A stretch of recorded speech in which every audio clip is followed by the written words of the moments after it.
আসসালামু আলাইকুম, সবাই কেমন আছেন? আশা করি ভালো আছেন।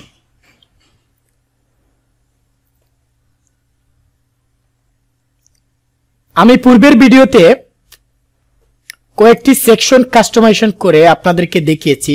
আশা করি আপনারা ভিডিওগুলো ভালোভাবে দেখেছেন এবং প্র্যাকটিস করেছেন। অবশ্যই আপনারা প্র্যাকটিস করবেন, প্র্যাকটিস করলে সাথে সাথে আপনি বুঝতে পারবেন। আর যদি ভিডিও দেখে প্র্যাকটিস না করেন তাহলে আবার ভিডিও না দেখলে কিছুই বুঝতে পারবেন না। আর যদি প্র্যাকটিস করেন তাহলে পরবর্তীতে আপনারা করতে পারবেন। এই সেকশনটি করেছিলাম, এখন বর্তমানে এই সেকশনটি আছে। এখানে কি আছে? প্রোডাক্ট আছে, তারপর এখানে ফিচার প্রোডাক্টস লেখা আছে। এই টাইটেলটি আমি এখান থেকে চাইলে চেঞ্জ করতে পারবো। ধরে নিলাম যে বেস্ট সেলার, এই জায়গায় আমি কি দিয়ে দিলাম? Best seller. শুধু এতটুকু থাক। তারপর কি আছে? প্রোডাক্ট। এই সেকশনটা আছে, এখানে আমি ক্লিক করব। এই কাজটি করেছে শর্টকাট দিয়ে।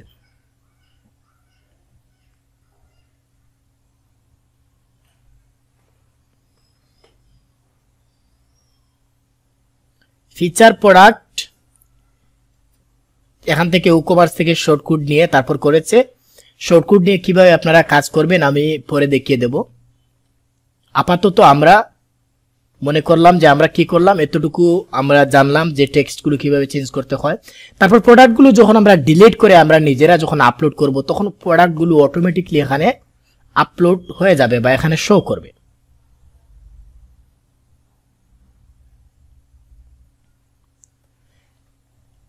এখন আমরা প্রোডাক্ট যেহেতু আপলোড করিনি, আমরা প্রোডাক্ট সেকশনটি এখন বর্তমানে আমরা কিছু করব না, কারণ যেহেতু ডিফল্ট যে প্রোডাক্টগুলো আছে এগুলো বর্তমানে আছে, যার জন্য আমরা এখন এই সেকশনটি স্কিপ করব। তারপর কি আছে? পরে একটি সেকশন আছে, এই সেকশনে আমি ক্লিক করব। ক্লিক করার পরে এটি ব্যাকগ্রাউন্ড একটি আছে, এটি আমি চেঞ্জ করব। এই সেকশনে ক্লিক করেছি যে চক্কা। তারপর স্টাইলে ক্লিক করলাম। স্টাইলে ক্লিক করার পরে এই ব্যাকগ্রাউন্ডটি আমি এখন চেঞ্জ করে দেব।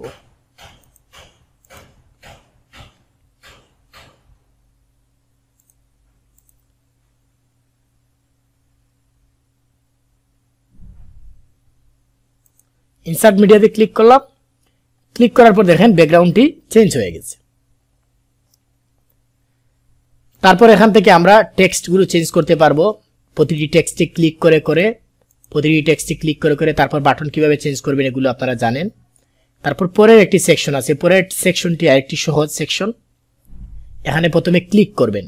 এই যে কলমের মতো একটি আইকন আছে, এডিট ইমেজ বক্স, এখানে ক্লিক করবেন। ক্লিক করার পর দেখেন এই জায়গায় আইকন দেওয়া আছে।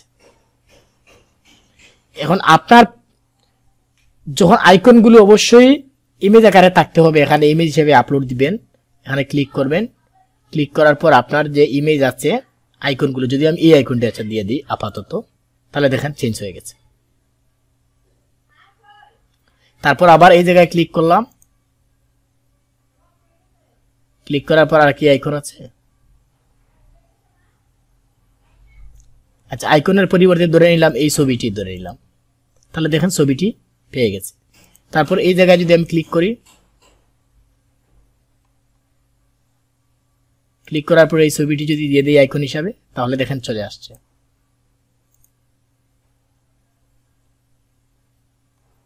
এখানে আপলোড করা আছে, যার জন্য আমি কয়েকটি পিকচার দিয়ে দিচ্ছি। এই দেখেন বর্তমানে এগুলো চেঞ্জ হয়ে গেছে। তারপর টেক্সট চেঞ্জ করার জন্য এখানে ক্লিক করবেন এই কলম আইকনে।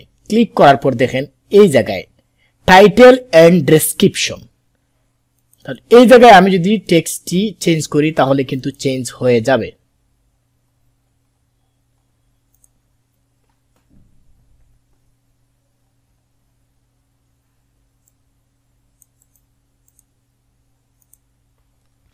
এই টেক্সটটি এখান থেকে চেঞ্জ করে দিলাম, তাহলে দেখেন চেঞ্জ হয়ে গেছে। তো এভাবে আপনারা, এই হচ্ছে ডেসক্রিপশনটি এখান থেকে চেঞ্জ করতে পারবেন। এখন যদি আমি এই জায়গায় কন্ট্রোল বি ক্লিক করি তাহলে দেখেন ডেসক্রিপশনটি চেঞ্জ হয়ে গেছে। তাহলে এগুলো কিভাবে চেঞ্জ করবেন? এই জায়গা থেকে প্রথম ইমেজ চেঞ্জ করবেন, তারপর টাইটেল এন্ড ডেসক্রিপশনে এসে টাইটেল দেবেন, তারপর ডেসক্রিপশনে এসে আপনার লেখাটি এখানে বসিয়ে দেবেন, বসিয়ে দিলে আপডেট করলে কাজ শেষ হয়ে যাবে। তাহলে হোম পেজের জন্য এতটুকু ছিল। আমরা হোম পেজটি সম্পূর্ণভাবে কাস্টমাইজেশন করেছি। এতটুকু যদি আমরা আপডেট করি তাহলে বর্তমানে আমরা দেখব, বর্তমানে যদি আমরা স্টোরে ভিজিট করি,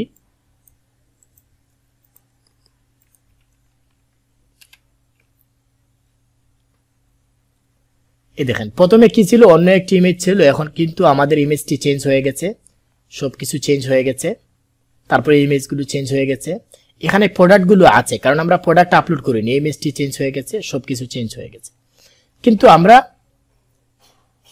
লোগো চেঞ্জ করিনি, তারপর এখানে মেনু আছে এগুলো চেঞ্জ করিনি, তারপর ফুটার আছে এগুলো চেঞ্জ করিনি, কারণ এগুলো আমরা টেমপ্লেট এভাবে চেঞ্জ করতে পারবো না, আমরা সেটিং থেকে অন্য ভাবে আমরা করতে হবে।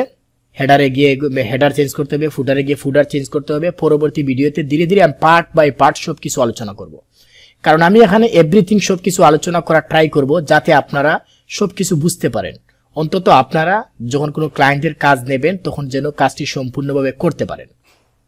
তো ফ্রি থিম দিয়ে আপনার তেমন একটা কাজ করা হবে না, তারপরেও মাঝে মধ্যে কখনো কখনো হবে। অনেক ক্লায়েন্ট আছে যারা থিম কিনবে না, বলবে আচ্ছা ঠিক আছে তুমি একটি ফ্রি থিম দিয়ে করে দাও, অথবা এমন ক্লায়েন্ট আছে যাদের বাজেট খুবই অল্প, সে একটি থিমে 60 থেকে 70 ডলার খরচ করবে না, তখন আপনি কি করবেন, বলবেন আচ্ছা ঠিক আছে আমি ফ্রি থিম দিয়ে এইভাবে করে দেবো, তখন আপনি ফ্রি থিমের ডেমো দেখে দেবেন, যদি তার চুজ হয় তাহলে আপনি ফ্রি থিম দিয়ে কাস্টমাইজেশন করে দেবেন। তো অনেকে বলে যে ভাই কাস্টমাইজেশন শিখে তো আসলে কিছু করা যায়, তেমন কিছু করা যায় না, তাহলে কি কিছু কোডিং জানতে হবে? দেখেন, যদি আপনি ওয়ার্ডপ্রেস ডেভেলপমেন্ট শিখতে চান তাহলে অবশ্যই আপনাকে প্রোগ্রামার হতে হবে। তো প্রোগ্রামার হতে হলে অবশ্যই আপনাকে 2-1টি ল্যাঙ্গুয়েজ শিখতেই হবে।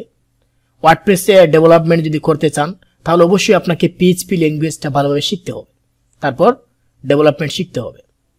তো একটি ল্যাঙ্গুয়েজ শেখা অনেক সময়ের ব্যাপার। তো আপনারা যদি ডেভেলপমেন্ট শিখতে চান তাহলে অবশ্যই যদি আপনারা ওয়ার্ডপ্রেস শিখেন তাহলে অবশ্যই পিএইচপি শিখতে হবে।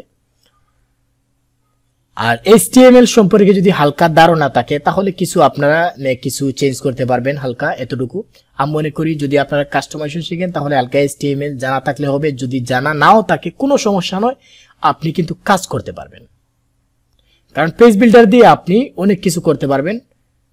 আপনার কোডিং জানা তেমন একটা দরকার নয়, আর যদি কিছু জানেন এইচটিএমএল সিএসএস তাহলে সেটি আপনার জন্য ভালো হবে, কিন্তু জানতেই হবে এমন কিছু নয়।